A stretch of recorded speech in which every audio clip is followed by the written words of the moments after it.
Hey guys and fellow whiskey lovers. I am on the road again and quite far up north, and I am hosted by Aurora Distillery in Arctic Norway. And my name is Ingjerd. Yes. Yeah. Awesome. Yeah, thank you Ingjerd, so much for having me here. It's been an amazing time so far, and I really want to try to sort of get you guys up to speed. What my experience is here, and you have a lot of stuff to tell us, but also I will ask a couple of things so people can get to know you and get to know the distillery. And I really don't know where to start. My head is still spinning from not just warehouse tastings, but also the surroundings. Maybe we'll start with that, because I think that's one of the most obvious things about your whiskey and your distillery. So I would say we have a bit of a special location. Yes. We are the world's northernmost distillery, located in Arctic Norway. So maybe you can see a little bit from a little bit of the mountains in the background here. 2 hours northeast of Tromsø, which is where most people sort of would fly into to visit us. And we are in a subpolar region, well into the Arctic. Wow. And then that definitely affects how we make our whiskey. Yeah. It's an interesting place to make whiskey for sure. So in the end of the day, I mean, this is like, first of all, spoiler alert, if you ever get the chance to come over here, definitely do it, check it out. This is an amazing place to be, and the views are just stunning. But outside of the sort of like the touristy part, what I also would enjoy coming here, what do you think makes your whiskey special in terms of maybe like the world whiskey category? Why? Because I'm a bit of a geek, I'm a bit of a whiskey nerd, I love to explore, and I have a lot of good reasons to be excited about your whiskey, but maybe also explain that to everybody else, because I'm already hooked, but of course somebody who's watching this doesn't know that much maybe about the reasons why I'm so excited about it. I think it's two parts that are very interesting about what we're doing, right? And one of them is that we have become quite known for experimenting. We work with various types of malted barley. We work with different types of yeast. I think what did we summarize earlier? Like this year we will malt with 8 different types of barley varieties. We are working with 5 different types of yeast. And a number of different casks that you've gotten to see, that we have a huge selection of casks in our warehouse. We don't have the biggest warehouse, but we got a great selection in it. And it's become a bit of our thing to play around. We're not afraid of testing different flavors, testing different profiles, see what works and what doesn't. Quite most of it inspired from our first limited series of whiskeys called the 9 Worlds of Norse Mythology, where we, based on necessity but also based on fun, we tried out a lot of different types of casks to see, we're a new distillery, let's see how our whiskey match with the different types of casks. And out of that, our fans and our followers came to sort of expect new and interesting flavors from us. Okay. And we also found that it's really, really fun to work with all of these different varieties. Now, I fully understand it's not for every distillery. It's quite demanding to do this. It takes a lot of work. It takes a lot of management. But for us, we've kind of worked in the routine, and we have a team that, we find it, like personally, we find it quite exciting to do all of this and play around with different flavors. And then the second part, which some might find even more interesting, is that we're also in collaboration with local farmers. We're growing the world's northernmost barley. And for a place that has 8 months of winter, it is quite the challenge to make any kind of grain variety grow up here at all. So it's not so much about, like how much can you get? It's like, can we get anything? That was like the first question. And we have amazing farmers that we're collaborating with that are super, super passionate about the project. And it's not easy. And a lot of times the harvest needs to start early because the snow is coming, and we're talking like middle of September. Sometimes it's not, you don't have the luxury to wait until it's like fully grown, but it's like snow is coming, we just got to take it right now. And so and also snow can be on the ground until like late May. Yeah. So it's a super, super short season of growing.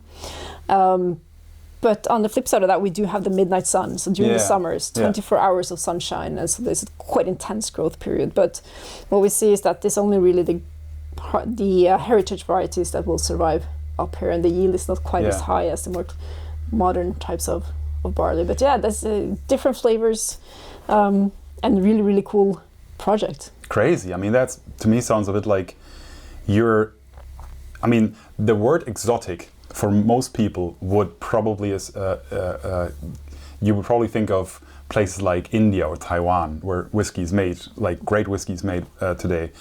As a World Whisky geek, that is sort of like something that what I would think of exotic. But to me, exotic also means Scandinavian whiskey today, because it's like, it's not the first area in the world where we would think of, or maybe a lot of people would not think of whiskey when they think about Norway, especially this region. So generally speaking, when I did interviews in Denmark, I loved to ask people the question, what is your biggest challenge right now?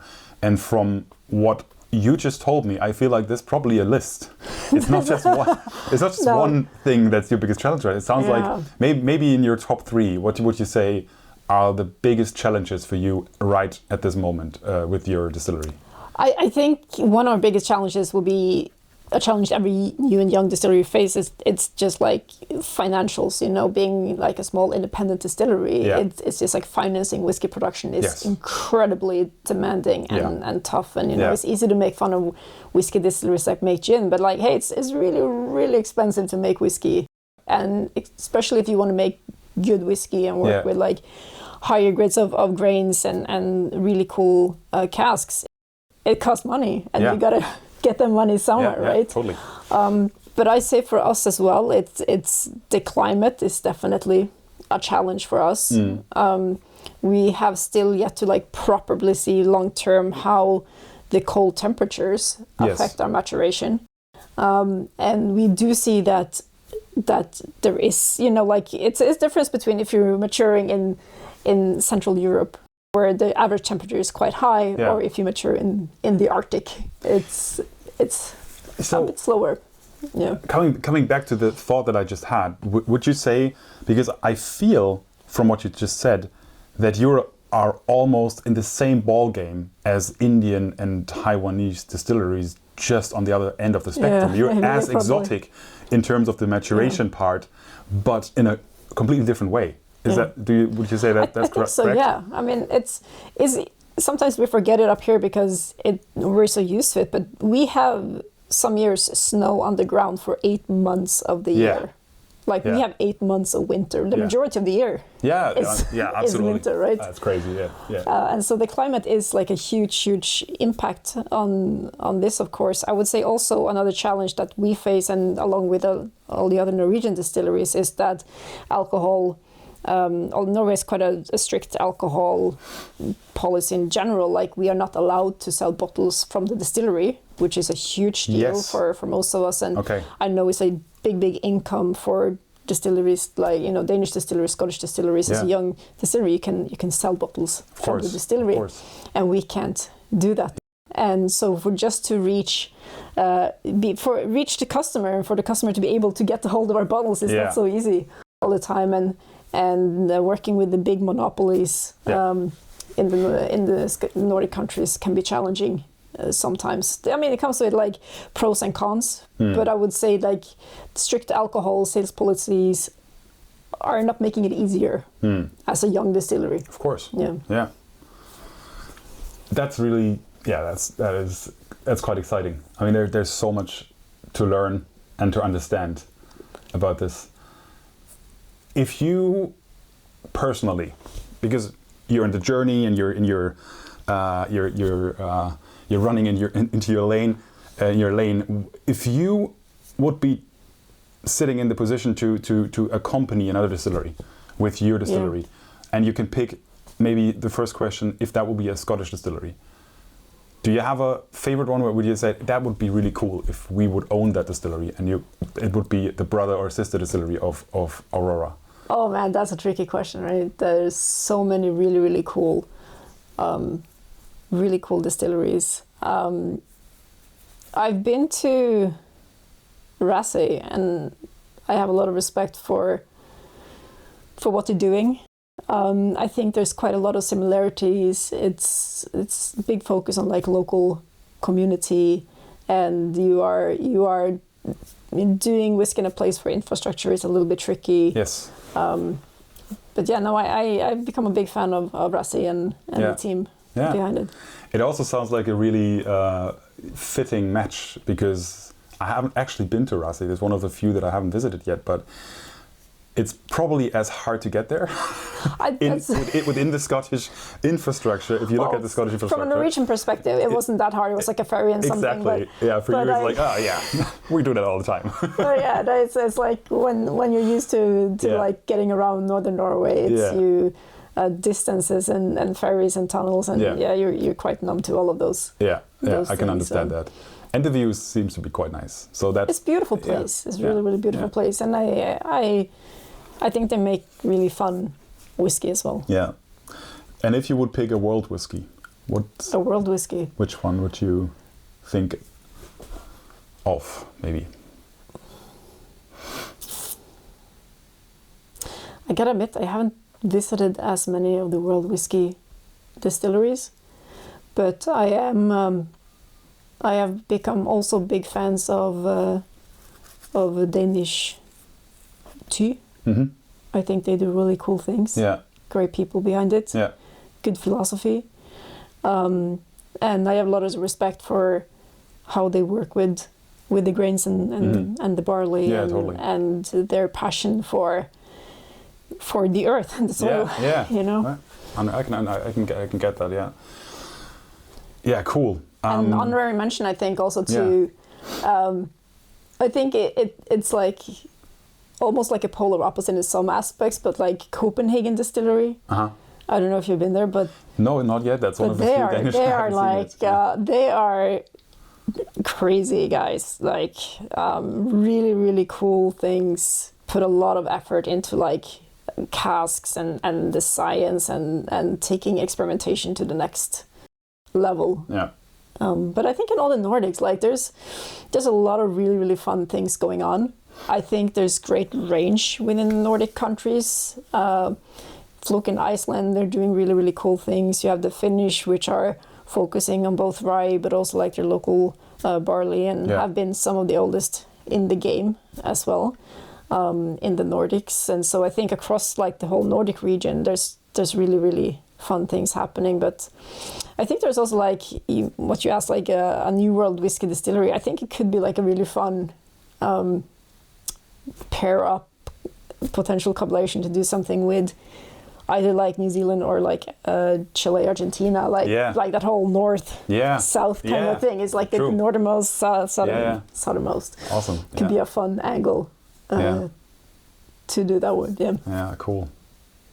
Yeah, I mean, there's such a big variety of whiskey nowadays. That's exactly the reason why I love to travel so much and share that stories, because it's just it never gets boring. I mean, it's like whenever, I told you this on the tour, but whenever I get the feeling of, now I know something about whiskey, whenever I get the feeling, now I know something about whiskey, I visit another distillery and I'm like, oh yeah, there's always more to learn. You're sort of you're always switching up, your impression. For example, like the distillation process. I used to be like this pot still is the only way of distilling whiskey. And now I have visited a couple of distilleries that use different type of distillations that make really, really good whiskey. Yeah. And you are one of them. I mean, we can also sort of like talk about your still, because you have a hybrid setup. I do have a hybrid setup, yeah. So what would you say is your current flavor profile? If people have never tasted any Bivrost whiskey, change it, obviously. I mean, come on. Arctic whiskey. If somebody hasn't tasted any of your whiskey yet, what could they expect if they pick up a bottle? What we do hear from people is that there is sort of like a sweetness to many of our whiskeys. There is kind of like a honey character Yeah. There is, even for the whiskies, and this might sound contradictory, but even for the whiskies that have a little bit of like a bite to them, there is also a roundness in some ways. But this is also part of our challenge now, is because we're working with such a variety of ingredients. Yes. And so I think for us to really see the house character, we're starting to see like the contours of a house character. We hear people talk about that at festivals. But yeah, in the 10-year, 15-year, 20-year perspective, we do not quite know what that is. Yeah. But yeah, it's like a sweetness, like a honey-ish character. That is what we get told the most, as people find recognizable in like the red string through all of our whiskies. I mean, you guys do not only different malts, but also you do peated and unpeated whiskey, which for you as a producer probably is included when you say different malts. But for some people that don't necessarily understand, if you use different malts, that also could mean peated whiskey. So you have peated whiskey, and your sort of core release, the Yggdrasil, is partly peated. So there is a little bit of peat in there. There is a little bit, yeah.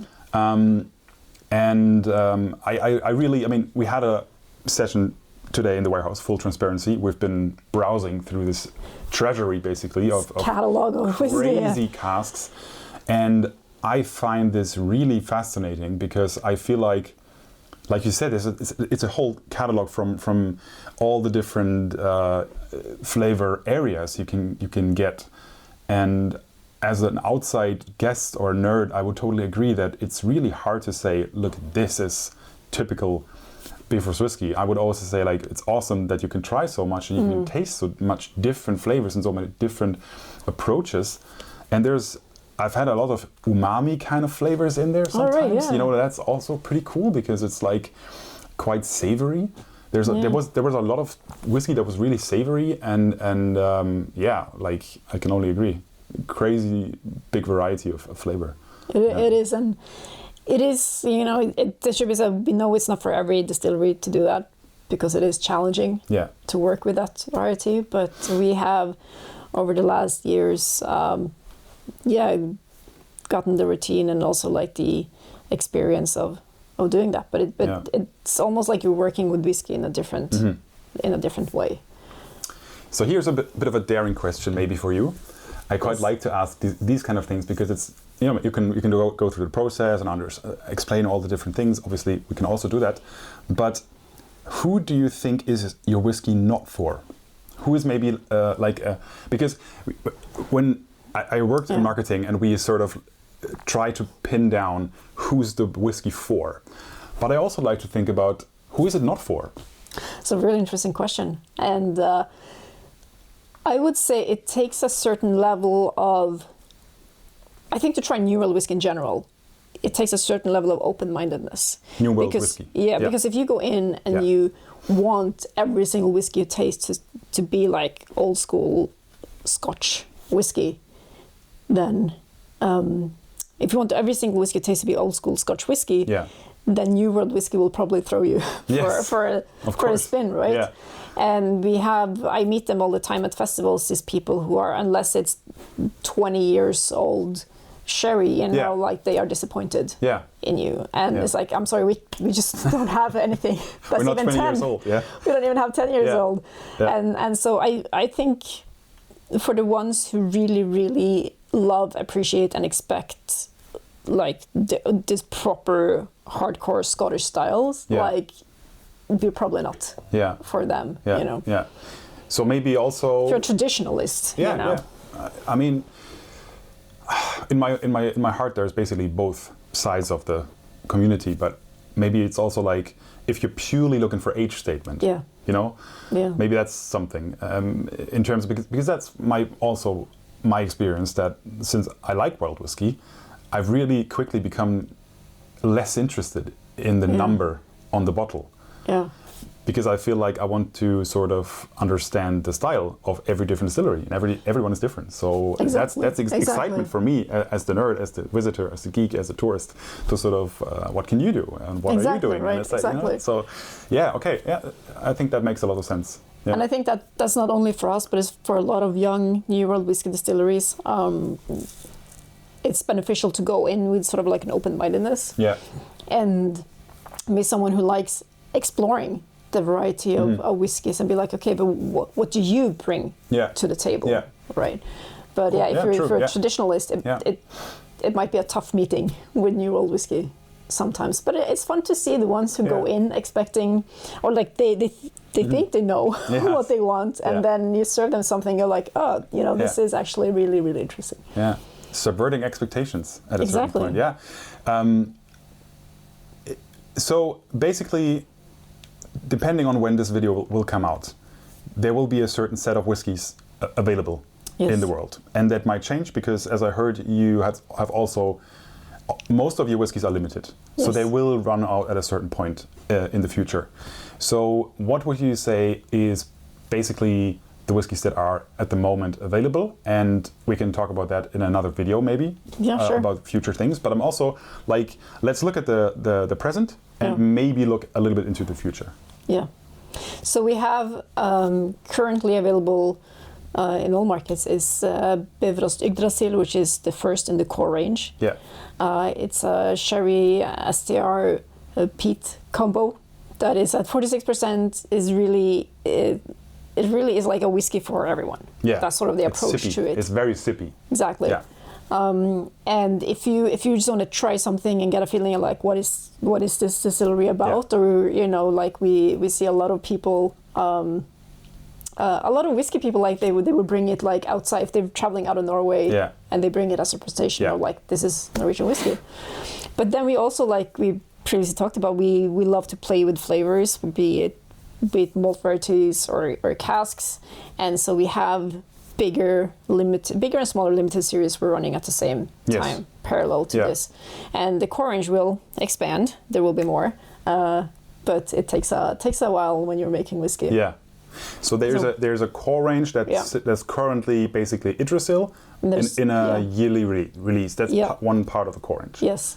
And you have different series outside of that, correct? Yes, so we have, currently we're running the Ashish, which is inspired by the gods of Asgard. Yes. And it's a bigger limited series. We're talking volumes between 8,000 to 10,000 bottles, which is, for a small distillery, quite a large limited, where we, again, like experiment with flavors. And for those who are familiar with Bivrost and our whiskey history, it will be similar to the 9 Worlds in that each release will be distinctly different from the previous one. Yeah.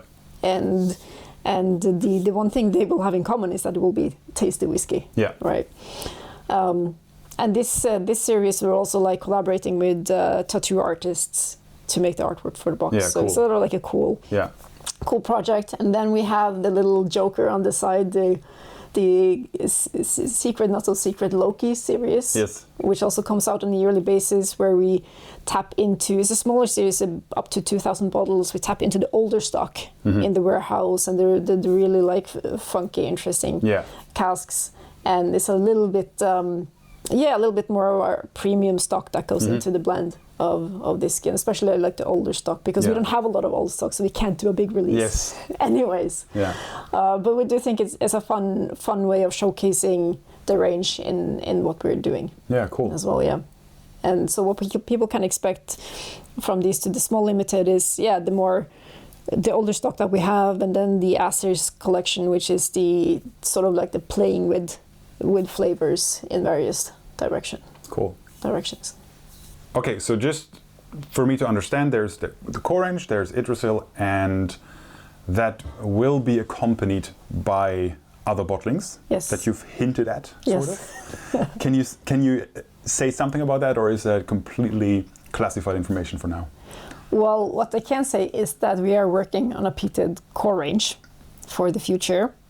But as most of your viewers probably know, it takes a hot minute to make whiskey. So I am hoping for next year, but probably 2028 is when we'll see the peated out there. But in the meantime, there might be something else interesting. I don't want to reveal too much, but I think quite a few of our followers that's been with us for a while will be very, very happy Cool. About what's coming next. Sounds good.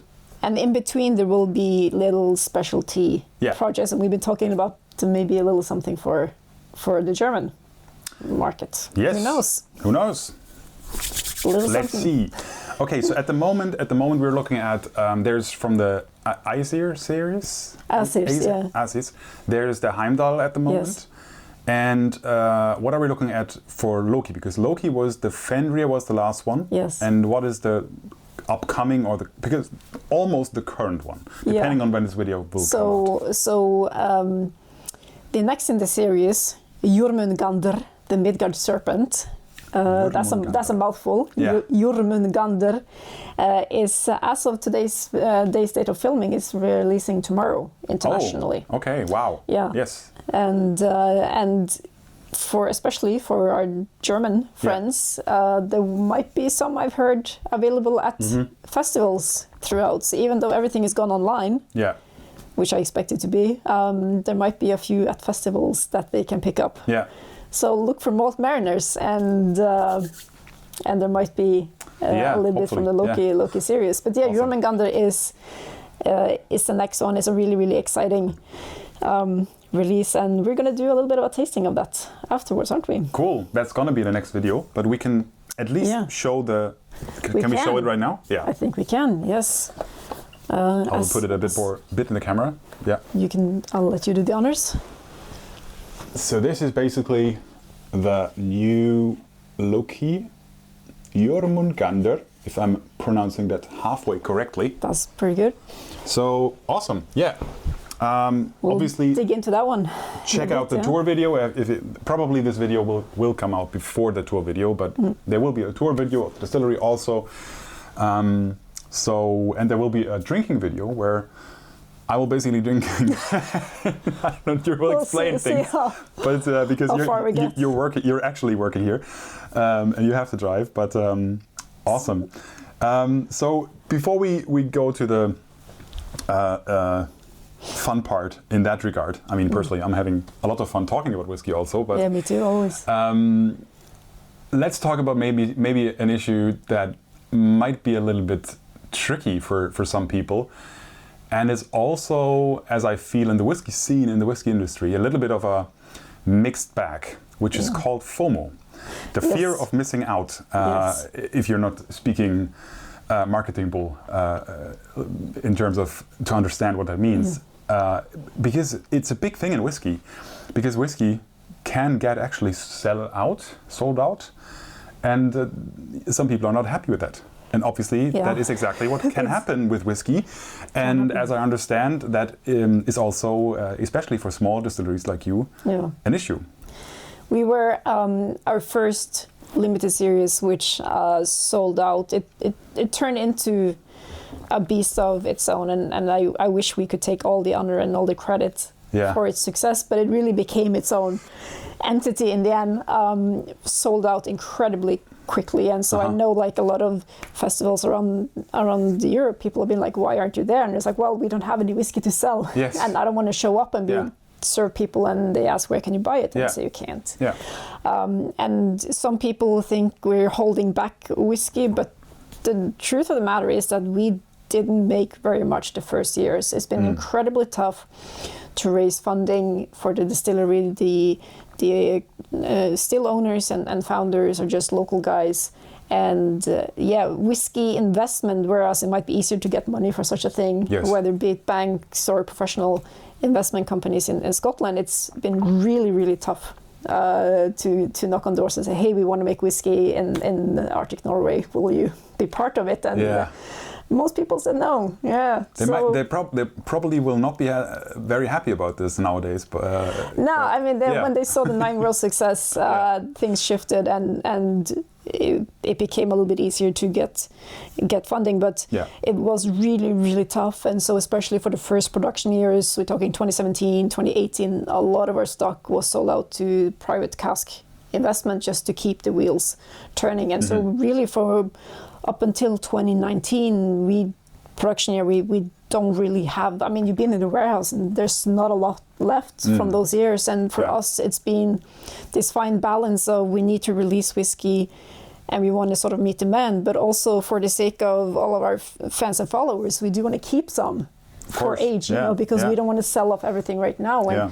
And to have whiskey that is older, you gotta have, you know, make tough decisions and keep some of it. But yeah, we have not kept as much as we would like. And it's been really, really difficult at times. And I fully understand the frustration, because it became a hype, and like I said, a beast that grew out of our hands in the end. And it's frustrating because, you know, there's people who want your whiskey and there just isn't more to take. And which is a good thing in the first place. Yeah, it's a good thing, if but also want your whiskey. It's I understand people's frustration as well, and they want to be part of it, and they want to be part of the adventure and the journey. And for us, it's been really, really tough. And what I can say to everyone who's like tasted Bivrost and is a fan of our whiskey is that we're really, really trying as hard as we can every single release to maximize the bottles we can make, because we do want people to have access to it. And it depends on the release, of course, because for some releases, like, these are the amount of casks we have for this type of, you know, if we add more, it's going to dilute the flavor profile we're going for.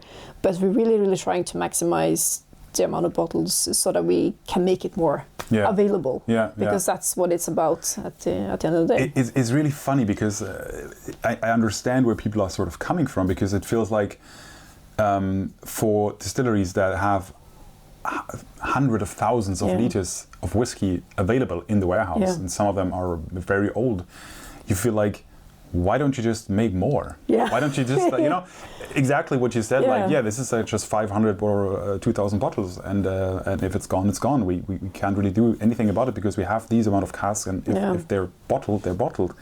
So is this also like a bit of the flip side of the coin for you when you have such a big diversity in the warehouse? Yeah, it is. I mean, with big diversity also comes the challenge of making a lot of one thing. And so that is our challenge, in sort of like separating the warehouse into core releases, but we also want to have fun with the whiskey. And I think our followers are coming to appreciate that we do play around with it a little bit. And that's our sort of like challenge, and is finding that balance. But what I can say to people is that more is coming. We have, as of, so the first years, I don't think people realize our production volumes, but for the first 6 years, we were doing sort of around a little bit less than 20,000 liters cask strength. Wow, that is not a lot of Not LP, spirit. but cask strength, 20,000 liters a year, which is not a lot in the scale of things. And we are now like reaching 45,000 this year probably. So we, in the matter of like 3 years, we've sort of doubled our production volume. And that is in large parts thanks to the success of the previous releases that the banks are now trusting us a little bit more. And because it is, again, it bears repeating, but it's incredibly expensive to make whiskey and challenging because you're putting all this money into it, and then it sits on the shelf. But you still need income to make make more. And we really want to like have fun with what we're making. We want to make interesting whiskey as well. But we are scaling up, and it's not just to push a button and scale up. It's not just about money. It's production capacity, it's warehouse capacity, and all of these things. For every liter of whiskey you increase your production, it has ripple effects on everything else, right? But we are increasing the volume, so there will be more whiskey coming out. That's good news for people who are already fans and maybe new ones. And I also think it's like worth saying that our staff as well need to line up in the shops to buy the whiskey. Because this in Norway is quite strict, and so we as well feel that we also want more of our own whiskey. So we also have a little bit of a selfish reason to like increase our production volumes and have enough whiskey total that, you know, like those who want to get Bivrost whiskey can find it somewhere. So there's just gotta wait a little bit, but more is coming. So with big diversity comes big responsibility. Yes, basically. Basically, awesome. And so I think, especially those who've been following our journey for a while and have seen what we've done with the 9 worlds, there's really a lot of exciting things down the pipeline. Cool. So they can, look forward to really, really fun whiskies. Awesome. Yeah, Ingjerd, thank you so much for having me here. Thank you, and for sharing your time with me and with everybody else out there. Hopefully this video will be distributed to not only the German channel but also the smaller English channel, which is sort of a bit more into the world, like for everybody. The English speaking channel, and I really appreciate everybody who's taken the time to nerd out and share their story. It's awesome. Yeah, I mean, I think this is the reason why I really like to travel as much as I do, and I can only recommend anybody who has the time and obviously the possibilities to do that to visit whiskey places, because it makes such a big difference and such a big understanding of the whiskey itself. If you meet the people, see the place, and visit the places where it's made, and some of them are like yours, very far out, but even more so worth it to visit. But yeah, that's what I really like about whiskey. It's just a representation of its region, its culture, the people that make it. So it's crazy. But yeah, as you said yesterday, it's a crazy bunch. It's a bit of a circus. It is of you guys making the whiskey here, and it represents the whiskey. I mean, it's really crazy fun and crazy diverse and intensely flavorful whiskey from my personal view. And I can only recommend anybody in the world that is into whiskey to at least try some. And obviously everything is personal taste if you like it or not, but it's just I think it's really, really a very exciting project that you're having here. And I think especially for those who are a little bit like curious about New World whiskey, curious about what whiskey can be, especially our limited series will be very, very interesting for these people. Cool. Before we go out, actually, because since we don't know where people are watching, where can we actually buy your whiskey at the moment? In which countries? So you can buy our whiskeys. We are in Germany, of course, Czech Republic, Austria, Switzerland, Sweden, Finland, Denmark, of course, the UK, Japan, which is really, really cool. Yeah. Soon to come, New Zealand. Awesome. New Zealand. Hong Kong as well. Yeah. And I think for those who are not sort of like within the European region, there is a Dutch shop called Must Have Malts that can ship almost anywhere in the world. They've gotten really good at like global shipping. I know they ship to a lot of they ship to the US a lot, to Canada as well, and other countries. So that will be. So there's no excuse anymore not to try any Bivrost whiskey. And thank you, Ingjerd, for having me here. Thank you for coming all the way to the Arctic. Great. I mean,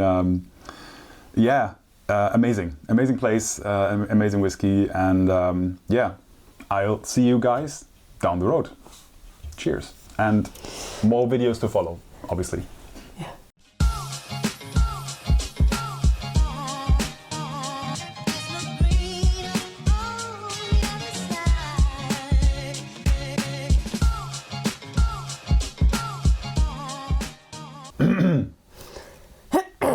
Yes, we're running, and we're already running. So I'm just. That's like a fun video, just like the bloopers from yes.